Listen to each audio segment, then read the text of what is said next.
पाकिस्तान की आन, पाकिस्तान की शान JF-17 थंडर ब्लॉक 3 सऊदी अरब पहुंच गए।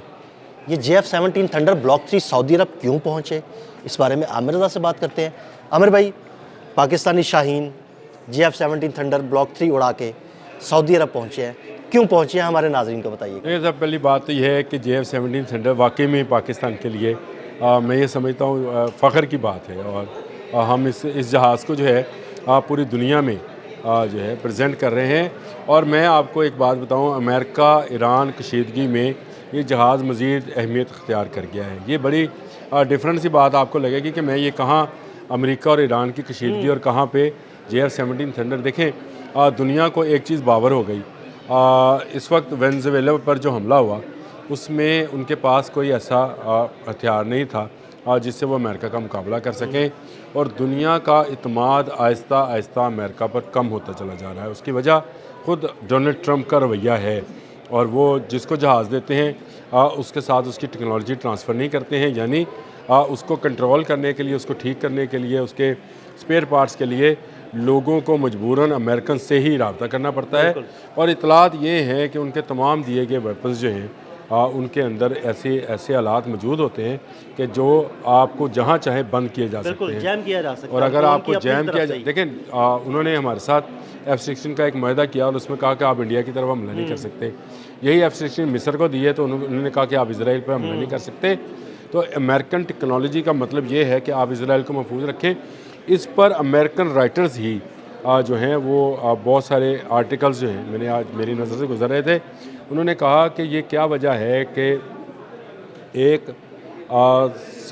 एक आधी कीमत का तैयारा जो है वो इस वक्त दुनिया में एक बड़ी इंडस्ट्री के अंदर जो कि वेपन्स की इंडस्ट्री है उसमें वो सक्सेस हासिल करता चला जा रहा है। यानी एक अमेरिकी राइटर्स, अगर आप कहते हैं तो मैं उसको आर्टिकल भी आपको भेज सकता हूँ, लेकिन उन्होंने लिखा कि दुनिया के बहुत सारे ममालिक जो हैं इसको जहाज़ को लेना चाह रहे हैं।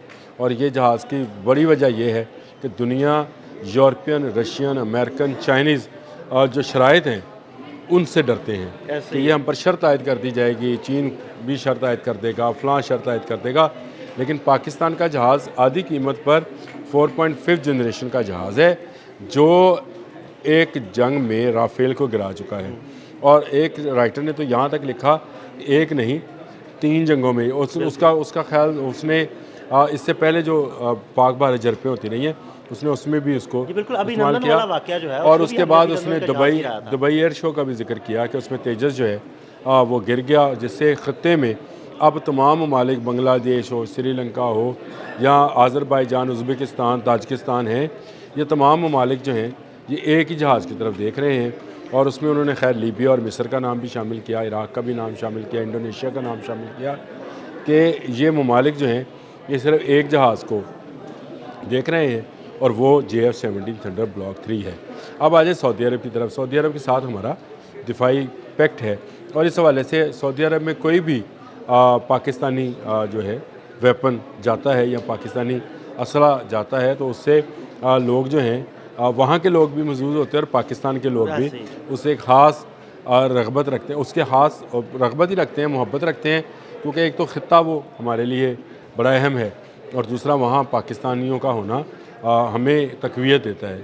तो ये JF-17 थंडर ब्लॉक 3 बिल्कुल जी सऊदी अरब गया है और सऊदी अरब की फ़ज़ाओं में शानदार प्रवास कर रहा है और इर्द गिर्द के तमाम ममालिक को बता रहा है कि मैं सऊदी अरब में हूँ। और ये वहाँ पर एक नुमाइश है असले की, उसके लिए गया है। यानी आमिर भाई, असले की नुमाइश है, वहाँ पर गया, मज़ीद ऑर्डर मिलने जा रहे हैं। ये आपने सही कहा, इसमें मैं नहीं कह रहा हूँ, आपके वज़ीर दफ़ा ख्वाजा आसफ़ ने ये बयान दिया है कि वहाँ से हमें मज़ीद तवक्को है कि हमारी पहले भी बातचीत चल रही है बहुत सारे ममालिक के साथ। देखिए, दुबई गया था तो वहाँ से ऑर्डर आपको उसी वक्त किया था कि इस्लामी मुल्क जो है वो साइन करने को। देखे एक जहाज़ तैयार करने में कितना वक्त सर्फ होता है। इस वक्त पाकिस्तान के पास तकरीबन 200 जहाज़ तैयार किए हुए हैं पाकिस्तान ने, जिसमें से 160 जो हैं वो पाक फ़ज़ाइया के लिए हैं, 40 आपको पता है आज़रबाईजान के लिए। और इसके अंदर जो इसकी जो रफ्तार है 1.8 मार्क इस तक जो है वो कब दुनिया के बेहतरीन जहाज़। आमिर भाई देखें ना, एक जंग में अपनी सलाहियतों का लोहा मनवा लिया, तकरीबन आधी कीमत, جدید ترین میزائلوں سے لیس، ریڈار سے لیس دنیا کو کیا چاہیے؟ ہاں، اور کیا چاہیے آپ کو نے اس جہاز کی ایک اور بات جو میں آپ کو بتاؤں، رافیل تو اس نے گرایا ہی گرایا، جو اس سمجھا جاتا تھا کہ اس سے بہتر جہاز ہے، اس کے ساتھ ساتھ اس نے دنیا کا سب سے بڑا انٹرسیپٹر سسٹم جو ہے بالکل S-400 اس کو بھی تباہ کیا۔ اب یہ دیکھیں کہ اس کا کام ہی میزائل اور جہازوں کو روکنا ہے۔ جہاز کی سپیڈ کم ہوتی ہے، میزائل کی زیادہ ہوتی ہے، لیکن کیا تکنیک تھی، کیا وہ اس کے اندر بیٹھا شاہین تھا جس نے S-400 جیسے میزائل، یہ ایک طرح سے سمجھا جاتا تھا کہ یہ شاید ڈیتھ مشن ہے، یعنی موت کا سفر ہے، آپ انٹرسیپٹر کے پاس جائیں تو وہ تو میزائل اپنے قریب نہیں آنے دیتا، لیکن شاہین موت سے نہیں ڈرتا۔ وہ ایسی بات ہی ہے، اسی لیے تو پھر شاہین کیا اور اس نے جا کر S-400 جو ہے اس کو تباہ و برباد کر دیا۔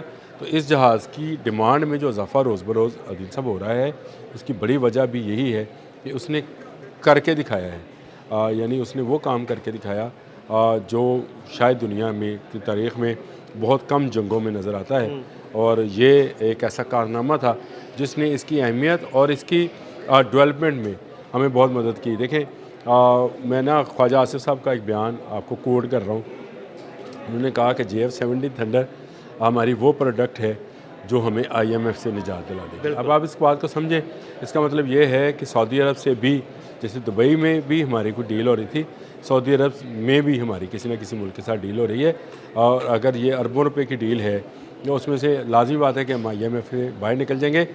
سمجھنے کی بات صرف اتنی سی ہے، بہت سارے لوگ سیاسی تعصب میں اس بات کو سمجھ نہیں پاتے ہیں۔ دیکھیں امریکہ، برطانیہ، Germany, France, Switzerland, Sweden, China, میں نام لے رہا ہوں ملکوں کے، یہ تمام ملک اسلحے کی فروخت سے اس وقت وہاں پر ہیں جہاں پر ہمیں نظر آتے ہیں۔ سیکنڈ ورلڈ وار کے بعد ان تمام ممالک نے یہ سمجھ لیا کہ اسلحہ بیچو اور روٹی کھاؤ۔ یہ اسلحہ بیچو اور روٹی کھاؤ والا معاملہ جو تھا، اسی نے ان کو جنگوں پر ابھارا۔ چھوٹی چھوٹی جنگیں آپ کو اگر سیکنڈ ورلڈ وار کے بعد آتی تھی تو اس میں جہاز ٹیسٹ کیے جا رہے ہوتے تھے، اس میں میزائل ٹیسٹ کیے جا رہے ہوتے تھے، کہیں ایوکس جہاز جو تھے ان کا ٹیسٹ ملے گا آپ کو۔ آپ صرف ان جنگوں کی تاریخ نکال کے دیکھ لیں، آپ کو سٹنگر کہاں یوز ہوا تھا، ایسے ہی ہے، بالکل آپ تو شاہد ہیں اس بات جی، بالکل کہ سٹنگر کہاں یوز ہوا۔ اس سے پہلے سٹنگر کا نام کسی نے نہیں سن رکھا تھا، اس کو ٹیسٹ کہاں پہ کیا تھا۔ یہ جو آج آپ 5th جنریشن کے جہاز دیکھ رہے ہیں، ان کی جو 2nd اور 3rd جنریشن تھی، یہ افغانستان میں رشیا کی طرف سے بھی اور امریکہ کی طرف سے بھی استعمال ہوئی۔ تو یہ جنگوں میں اسلحہ فروخت کر کے یہ یہاں تک پہنچے ہیں۔ تو میرا خیال ہے پاکستان اب اس میں ایک نیا پلیئر ہے، اور پاکستان اس میں شامل ہو گیا ہے، جو جنگی جہاز بناتا ہے، جو ایسے ایسے ویپنز اور میزائلز بنا رہا ہے، جو کہ آنے والے وقت میں انشاءاللہ تعالیٰ نہ صرف پاکستان کو پراسپر کریں گے بلکہ پاکستان کی اکانومی کو بھی جو ہے بوسٹ کریں گے، اور اس کے ساتھ ساتھ سب سے بڑی بات پاکستان کے ڈیفنس میں اہم رول پلے کریں گے۔ اور یہ اہم رول جو ہے صرف پاکستان کا نہیں، میں سمجھتا ہوں کہ اسلامی دنیا کے تمام ممالک کے لیے ایک اہم رول ہونے جا رہا ہے، اور وہ یہ ہے کہ پاکستان ہی سب کی سربراہی ڈیفنس کے حوالے سے، دفاع کے حوالے سے کرے گا۔ سعودی عرب میں پاکستان کے جہاز کا اڑنا، فضاؤں میں بلند ہونا، میں یہ سمجھتا ہوں پاکستان کے لیے خوش نصیبی بھی ہے، خوش قسمتی بھی ہے، اور شکر ہے اللہ تعالیٰ کے پاکستان کی جو افواج ہیں، پاکستان کے جو ادارے ہیں، جیسے GIDS ہے جس نے وہاں بہت بڑا اسٹال لگایا ہے، اس کے علاوہ بھی بہت ساری کمپنیز نے اسٹال لگائے ہیں، اور پاکستان کا نام جو ہے اس وقت اسلحہ سازی میں اسلامی دنیا میں تو نمبر 1 ہے، لیکن باقی جو جدید دنیا جس کو ہم ترقی یافتہ ممالک کہتے ہیں، ان میں بھی کہیں پیچھے نہیں ہے۔ بہت شکریہ عامر رضا جی، بالکل عامر رضا نے بڑی تفصیل کے ساتھ اس سارے معاملے پر روشنی ڈالی۔ عدیل احمد اور عامر رضا کو اجازت دیجیے گا، اللہ حافظ۔